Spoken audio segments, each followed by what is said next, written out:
Pantoufleee!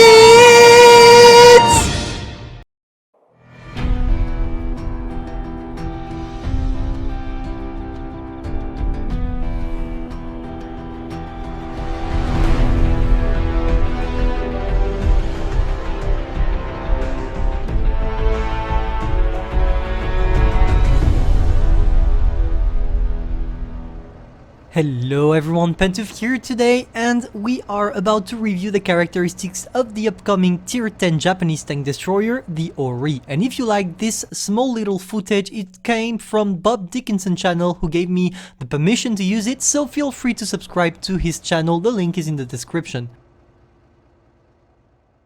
So now let's focus on the characteristics. As you can see, we are using the Blitz Hangar Blitz site, which I definitely recommend to everyone that is interested in the game and in the upcoming changes, because this site will gather all the informations concerning the test tanks, etc. when they are available. And it seems like the Ori is available right now because the characteristics are out. So let's talk about them. First of all, the HPs.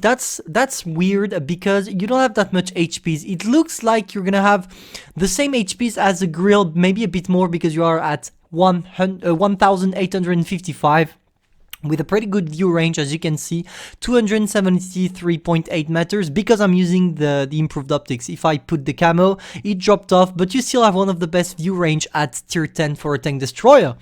Now, the main thing about the Japanese tank, in my opinion, is all about the gun, which is good for a tank destroyer. So, concerning the characteristics, what shocked me is the alpha damage, 560, which means you globally have the same alpha damage as a T49 with your regular shells.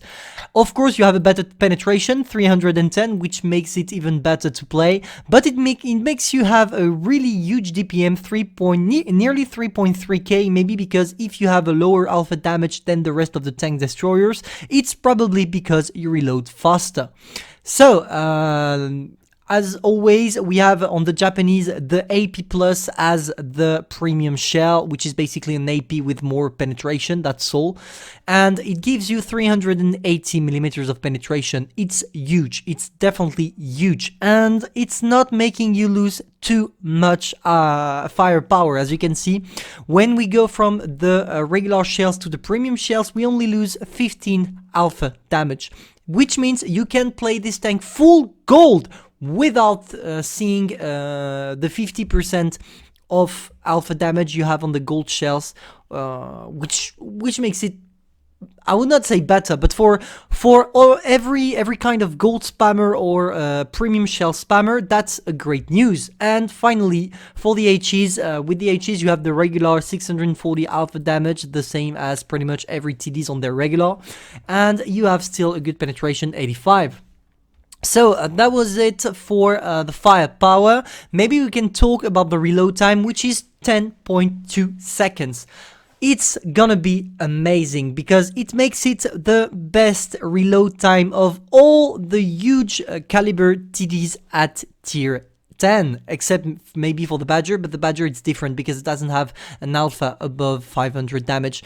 But yeah, that's quite incredible. I think that with most of skills on etc, you can increase it a bit more. Maybe if you use, for example, the Onigiri here. I put the Onigiri because without it, it's gonna be worse. But 10.2 seconds of reload is really incredible.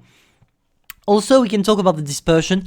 The dispersion is great because you have 0.31 without using any equipments increasing it, because if I use the refine gun, for example, I fall at 0.28, which is great as well. Now, for the dispersion and moving factor, that's great. You have a tank that is really made for sniping, because as you can see, the dispersion factor are the best at tier 10 for every kind of tank destroyer. So what are the dispersion factors? It's really simple. When you turn your tank, you are going to lose some aiming time, which means your circle is going to be bigger. If your dispersion factor are high, such as it's the case here, it means that the circle is not going to move too much and you are still going to be able to shoot and penetrate your target. Now, concerning the gun angling, you have the depression and the elevation. 14 degrees of elevation, not the best, not the worst. Maybe it's not the best truly, but you're gonna go with it. It's not gonna be a problem. And the gun depression, 6 degrees, it's average as well. Concerning the turret traverse speed, we see that we have a tank quite mobile because we have 31 degrees per second on the turret traverse speed, but it was a bit logic because as you can see from the footage we saw previously, the tank is quite, seems at least quite huge and quite turretless.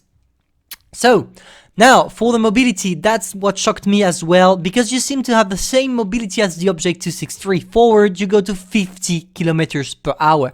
It's nearly as much as the Grill, and 20 kilometers backward. That's gonna be a tank made for high skilled player, because you're gonna see that if you have a great speed, it means that you have a poor armor. Therefore you need to know how to angle your tank, you need to know when to place your tank, where to go, etc. So definitely not a tank I would recommend for new players.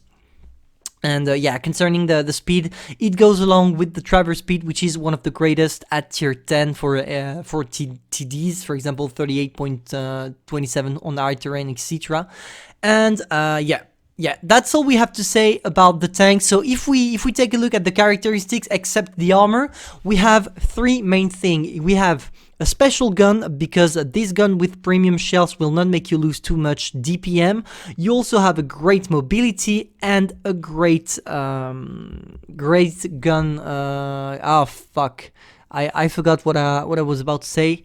Let me check real quick. Yeah, that's what I wanted to talk about, the Type 2 AP+, which is something weird at tier 10 to see that, but that's gonna be funny because it's the same we have on the SU-100Y, for example. And now let's talk about the armor. The armor, really important to talk about it. Look at this. So here, as you can see, this is the weak spot. If you don't hide your lower plate, everybody's gonna go through. Not the upper part of the hull, which is 270, but if someone is shooting with, for example, premium shells, he's gonna go through. So yeah, try to hide all this stuff here. You want to hide the lower plate and the upper part of the lower plate. Now, concerning the main armor, which is supposed, I guess, to sustain some tier 10 shots, it's not going to be doing anything except maybe if you angle it, and even if you angle it, that's gonna be still really bad armor, because you only have 250 millimeters here on the sides of the huge hull, and you only have 260 at the front on the small part of the hull as well.